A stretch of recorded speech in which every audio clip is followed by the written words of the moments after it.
আজকে রবিবার সাথে ষষ্ঠী, দুটো দিনই একসাথে পড়েছে। আজকের দিনটা কিভাবে কাটালাম, কি কি খাওয়া দাওয়া করলাম সবটাই তোমাদের সাথে শেয়ার করব। ষষ্ঠী মানেই তো খাওয়া দাওয়া, আর আজকে ছিল সানডে। আমার হাজবেন্ড কিন্তু সকালবেলা উঠে বাজারে চলে গেছিল। আজকে নিয়ে এসেছে 3 রকমের মাছ। গরমটা একটু বেশি পড়েছিল, ভেবেছিলাম যে মাংস এই গরমের মধ্যে আর খাবো না। আর আমার হাজবেন্ড তো চিকেন খেতে একদমই ভালোবাসে না, হয় মটন নিয়ে আসে, তা না হলে মাছ নিয়ে আসে। প্রথমে দেখতে পারলে নিয়ে এসেছে চিংড়ে মাছ, একদম বড় বড় ফ্রেশ চিংড়ে। তারপরে যে মাছটা দেখালাম মোরলা কিংবা মায়া মাছ বলে ডাকি আমরা, তোমরা কি নামে পরিচিত অবশ্যই জানিও। তারপরে দেখো নিয়ে এসেছে পাবদা মাছ। পাবদা মাছগুলো কিন্তু একদম ফ্রেশ ছিল, সাথে অনেক বড় বড় ছিল। ক্যামেরার মধ্যে ঠিক মতো বোঝা যাচ্ছে না সাইজটা। আমার হাজবেন্ড যাই বাজার করুক না কেন একদম কম করে তো নেবেই না, 1 কেজির নিচেই তো কোনো কথাই নেই। চিংড়ে মাছ নিয়েছে 1 কেজি, এদিকে মায়া মাছ নিয়েছে যে ছোট ছোট মাছগুলো, সেইগুলোও 1 কেজি নিয়েছে। ওই 1 কেজি মাছ আমি কখন কুটবো, কখন বাছবো আর কখন রান্না করব, আমি সেটাই বুঝতে পারছি না। আর এখানে দেখো কতগুলো পাবদা মাছ এনেছে। এখানে 1 কেজির ওপরে পাবদা মাছ আছে, কিন্তু কতটা আছে আমার ঠিক জানা নেই। 3 রকম মাছের মধ্যে 2 রকম আজকে করব, আর একটা ফ্রিজে রেখে দেবো। আজকে পাবদা আর এই মায়া মাছটাই করবো, আর চিংড়ি মাছটা ভেতরে রেখে দেবো ফ্রিজের। এই মায়া মাছ নিয়ে অনেক বকাবকি করছিলাম, 1 কেজি মাছ এনেছে। আমি বলছিলাম 1 কেজি মাছ আনার কি কোনো দরকার ছিল, একটু কম করে আনলেও তো পারতে। এদিকে দেখো মাছ বাজার দেখালাম, সবজি বাজার দেখাবো না, এটা তো একদমই হয় না। নিয়ে এসেছে আম, আমটা তো এখন আনতেই হবে, আমের সিজন বলে কথা। আর সাথে জামাই ষষ্ঠী তো আছেই। আম আর লিচু এনেছে। আমাদের এখানে কিন্তু লিচু খুব কম পাওয়া যায়, আমাদের ওই দিক থেকেই লিচুগুলো এদিকে আসে। আর লিচুর কিন্তু প্রচণ্ড দাম এখানে। আর আমার সব থেকে ফেভারিট ফল হচ্ছে লিচু। আমি ফলের মধ্যে লিচুটা খেতেই বেশি ভালোবাসি, আম খেতে কিন্তু একদমই ভালোবাসি না। আমি সব থেকে ফলের মধ্যে আমার খারাপ লাগে আম খেতে, একদমই আম খাই না আমি। আর এদিকে দেখো গরমের সবজি ঝিঙে আর পটল।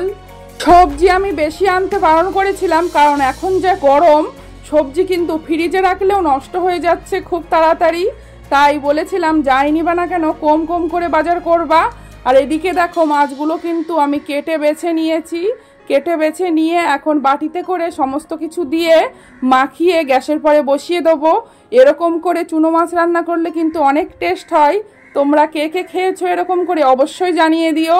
চুনো মাছ সবসময় আমি কিন্তু ভেজেই রান্না করতাম, কিন্তু এই কয়দিন আগেকার কথা একটা দিদিভাইয়ের রেসিপি দেখেছিলাম, এইভাবে মেখে রান্না করেছিল চুনো মাছটা, তাই আমি ওইভাবে ট্রাই করলাম আজকে।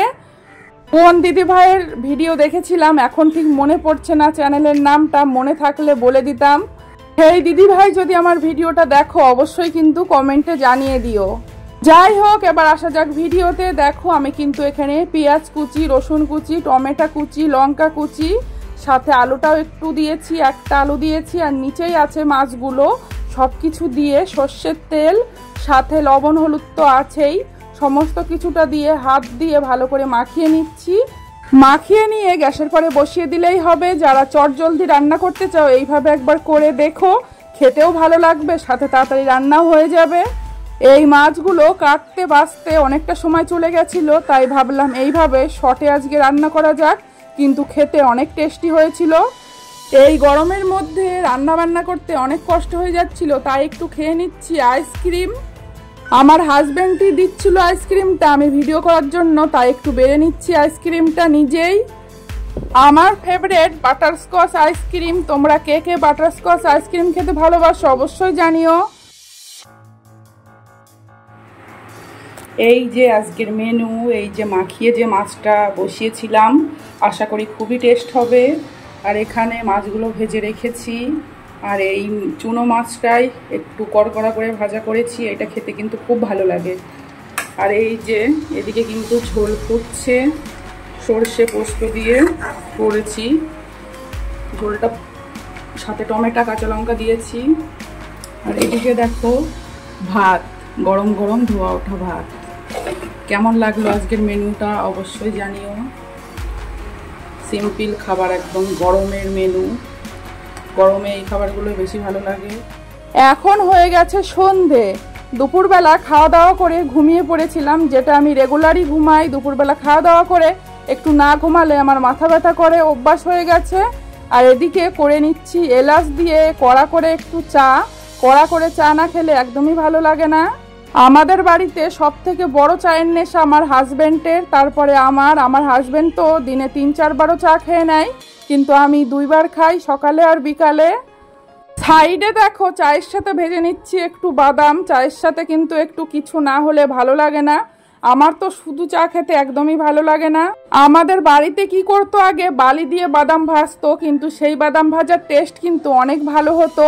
কিন্তু এখন বালি তো পাওয়া যায় না। আমি কিন্তু অনেক সময় লবণ দিয়েও বাদাম ভাজি, সেগুলো খেতেও অনেক ভালো লাগে, কিন্তু লবণগুলো নষ্ট হয়ে যায়, তাই সব সময় আর ভাজা হয় না লবণ দিয়ে। এদিকে দেখো চা হয়ে গেছে। আর এই সবুজ ডাল মটর খেতে কে কে ভালোবাসো অবশ্যই জানিও।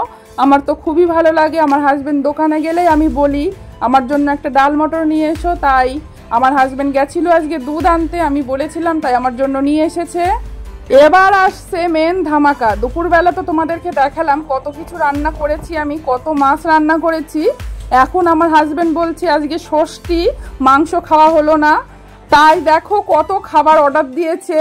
ফ্রাইড রাইস, বিরিয়ানি, নান, পরোটা, পনির মশলা, মটন কষা, সাথে ছিল আরও একটা সবজি আর রায়তা, স্যালাড, এগুলো তো ছিলই। আমার হাজবেন্ড যাই কিনুক না কেন একদম বোঝাই করে কিনে নিয়ে আসবে। কতটা লাগবে, কতটা দরকার, এটুকু বোঝারও দরকার নেই।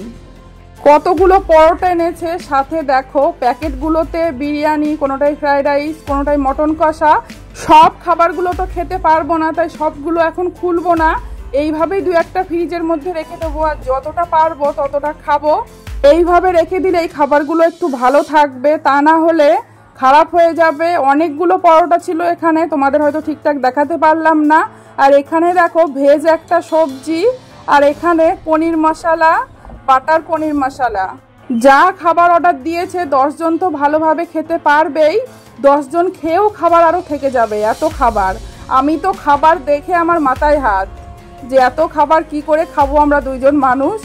যাই হোক, এখন নেওয়া হয়ে গেছে, এখন তো আর ফেরত দেওয়া যাবে না। এই খাবারগুলো এইভাবেই ফ্রিজে রেখে দেবো, সবগুলো খুলবো না, শুধু মটন কষাটাই খুলবো। মটন কষার পরোটা, আমি তো এই দুটোই খাবো, এখন আর কিছু খাবো না। আর যে খাবারগুলো ফ্রিজে রাখবো, ফ্রিজেও 1 ফোঁটাও জায়গা নেই। দুপুরের যে রান্নাবান্না হয়েছিল, প্রচুর রান্নাবান্না করেছিলাম, সেগুলো অলরেডি ফ্রিজে ঢুকিয়ে দিয়েছি। সেগুলো সব কিছু রেখে ফ্রিজের মধ্যে একটুও জায়গা নেই যে কিছু রাখবে, সেটুকু এখন কষ্ট করে রাখতে হবে ফ্রিজের মধ্যে।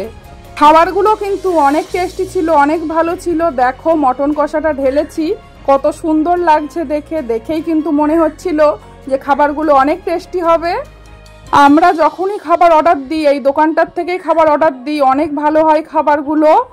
আর একটা কথা বলে দিই, আমরা কিন্তু হোটেলে খাবার খুবই কম খাই, মানে হোটেলে বসে কম খাই, বাড়িতে নিয়ে এসে খাই সব সময়।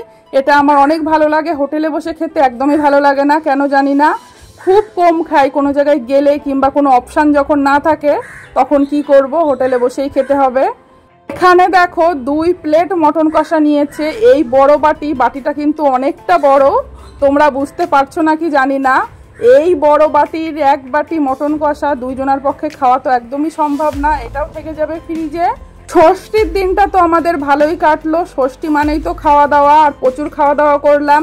তোমাদের কেমন কাটলো ষষ্ঠীর দিনটা অবশ্যই জানিও। হ্যাঁ, আমি প্লেটে কিংবা বাটিতে হয়তো সাজিয়ে তোমাদেরকে দেখাতে পারিনি। অনেকে ফটো কিংবা ভিডিও তোলার জন্য অনেক সুন্দর প্লেটার সাজাই, কিন্তু আমার অত ধৈর্য নেই, অত টাইমও নেই হাতে। এখানে কিন্তু প্রচুর নান পরোটা আছে। দেখো আমি তো হাফ খাবার খুলে তোমাদেরকে দেখালাম না, কারণ আমি এখন খুলবো না, আর শুধু ভিডিও করার জন্য খোলা তো সম্ভব না, ওইভাবে ফ্রিজের মধ্যে রেখে দেবো। আর এখানে দেখো এই নান পরোটাগুলো খেতে কিন্তু অনেক ভালো লাগে, অনেক টেস্টি হয়।